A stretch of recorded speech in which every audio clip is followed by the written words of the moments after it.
want to talk about today's game? What a great crowd. We had a lot of great activities going on today. We had, Res Life was out. We had our breast cancer awareness game, turned out to be our alumni game as well. And so really appreciate the great crowd we had. I thought it was a really hard fought battle, two really good teams. We knew this would probably come down to one or two possession game.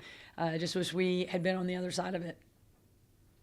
You mentioned a moment ago, Chloe Lemon, a great game from her.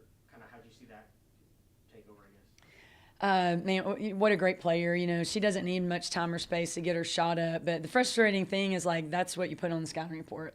Everyone knows that. I felt like we played off of her too far. Even the last shot of the game, we shouldn't have done anything but being denying out there. And so, and I'm not trying to take anything away from her. I mean, we've seen her go off plenty of times and just a really great three-point shooter. And you just got to be aware of that and know in, close games especially, those kinds of players will rise to the occasion and knock shots down for their team. And then for you, Emma Troxel, a great night, an efficient night, did a little bit of everything. What did you see from her? Yeah, I thought Emma played really smart again today. I thought Thursday she just made some really good decisions. She did it again tonight. And, I felt like for Emma and, a couple other of our players that I kind of run in the ground, the third game and the fifth day, I felt like kind of got to us maybe the last 2 or 3 minutes of the game. But, valiant effort for our players. The third quarter was so much fun for us and fun for the fans. And then the fourth quarter, it was just, we were a little bit stagnant, let them get back into the game. But, again, a great hard-fought battle. I want to know what you think about those sets at the end of the game. Were they doing something different, or were you guys just getting sloppy at the end? Yeah, I think we, we weren't playing high enough in gaps. Our help side was not alert. They really spread the floor out where if you get beat off the drive, your teammates feel like they need help. And so we'll address some mistakes we made, especially the last 5 minutes of the game. There were quite a few defensive lapses that we need to make sure that our players understand what to do in those situations. You got into it, your third game in 5 days. Did you really feel, or how did you see your team handle that this week? I mean, it's been a fun week. 3 games at home, especially. It's been a super fun week, and we wish we could take back 2 possessions so that this game could have been a little bit different. Not many teams in the country get to win 3 games in a week in regular season play, and so an opportunity that just really kind of slipped out of our fingers at the end. And do you feel like your team has almost an added edge going into the Vegas tournament with having this experience? Probably. I mean, we don't ever even talk about the tournament, so we'll just try to recover a little bit tomorrow and get ready for these road games next week. But there may be some similarities in our prep when we get ready for that. Emma had, for one, it's a career high in scoring, but also 5 of her 6 rebounds were on the offensive glass, 3 steals, 2 assists. Talk about her kind of just doing the little things that equate to winning. Yeah, Emma has a really nice shot from that short corner mid-post area, and we knew she could kind of shallow roll into there and get some shots. I was really proud of her for knocking those down. Rebounding was a huge point of emphasis for us. We got out-rebounded, but we did score a lot off our offensive rebounds, and Emma really contributed a lot to the offensive rebounds. On that note, with her at the forward position, how did you see her step up when Emma Doherty went down?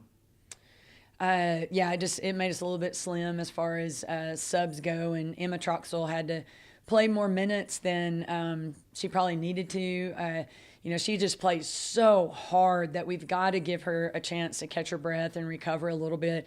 When she's out there, she's going 100%, and so she had to play a lot, after Emma went down. In situations like that with an injury, is that when you kind of look upon the leaders and the veterans on your team to really step up and kind of rally the team around them? Yeah, for sure. And it's, this team really loves each other. And when someone goes down like that and we're told they can't go back in the game, it just breaks your heart for them.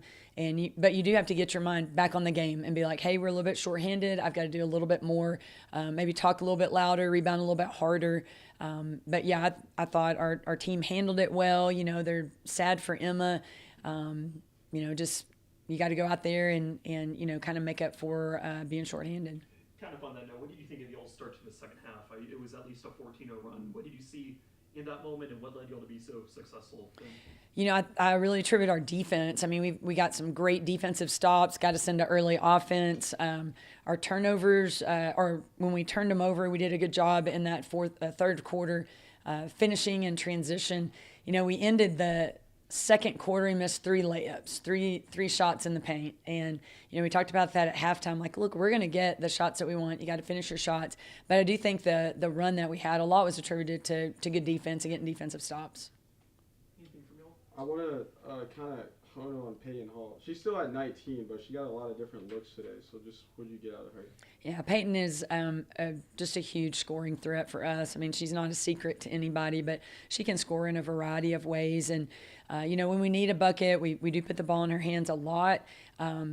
She can go get a bucket, but she's also pretty good at distributing the ball. She's one of our best assist leaders as well. And so, I love just the hard-nosed scoring mentality that she has. I want to know what you think about I feel like for me what I saw a lot was them in transition off of those defensive rebounds. What was your perspective on that? Yeah, this is, 2 of the top transition scoring teams playing against each other today. And so, both teams I thought did a great job when they forced a turnover or got especially a deep defensive rebound. Man, it was off to the races. Just sprinting to try to get in defensive position, offense trying to push the ball up the floor and get shots before the other team could turn around. So quite the transition battle for sure. And then I guess my last thing would just be now, like, you guys are evened up. So what is the approach just going forward? Not necessarily CBU, but they are kind of the giant you have to face now. Yeah, I mean, we split with them, but they've got one less loss than we do. I mean, we're playing from behind in every game, and we've got to take care of business with every single game. We don't want that separation to grow any, and so it's really important that, we prep really hard and we take every opponent coming up seriously. This was a big game for y'all off the court with the Hoops for a Hope cause, and it's one that you've done for multiple years in a row now. Talk about being able to support that fight against cancer, not just through y'all's uniforms, but getting to support like the cancer warriors before and during the game and just everything involved in making this day happen. Yeah, our breast cancer awareness game is it's pretty special to us. We're able to highlight some breast cancer survivors in the big country. They actually came to practice on Wednesday. We got to meet them. We swapped jerseys with them and, just talked a lot about, sometimes we think our job is hard or our players think being a D1 basketball player is hard. What we do, it is a piece of cake compared to someone fighting cancer. And so, I feel like we learn a lot. We get to meet some new friends, some people that have gone through a super hard battle in their life and they persevere and they've made it to the other side. And so I think that we learn a lot about just being resilient, having a relentless spirit about, just tackling treatments and tackling cancer and having a mindset that you're going to, beat the battle or you're going to win the battle. And so, and I'm really proud of the way that we run this. All the donations, the proceeds all stay here in Abilene and provide free mammograms for folks in town. And I'm proud of that effort and that, we're helping people right here in the big country.